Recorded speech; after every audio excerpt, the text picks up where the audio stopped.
From the Oklahoman newsroom, this is an OSU update. I'm Jenny Carlson here with John Helsley. John, we heard before this season started that the Cowboys were going to use 5 running backs, and we saw it in the opener. But then last week, a little bit smaller group. Has the running back by committee shrunk at all? What's going on here?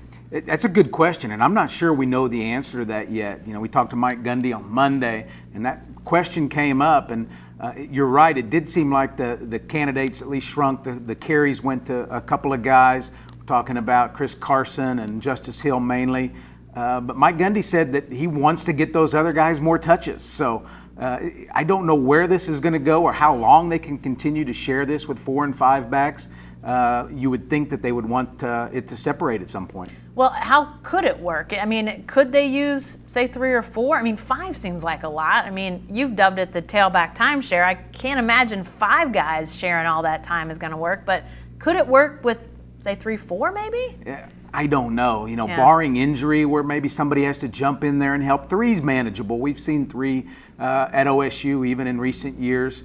You know, but if you get beyond that, I don't know how that happens. I don't know how you keep everybody happy. You know, Mike Gundy said, hey, they deal with managing egos all the time, and that's obviously going to be a situation here. I think the ideal thing is that a couple of those guys really separate from the others, and those are the guys that you count on. If somebody gets a third kind of round of reps, that'd be one thing. Lastly, how can those guys impact what we see Saturday against Pitt? We know Pitt wants to run the ball almost 350 yards against Penn State, so that's their style. Oklahoma State, I mean, they want to run it, but they're not going to run it like that. But what impact can those backs have on Saturday? Well, they can really balance out the offense. We've kind of heard this tone for a couple of years now.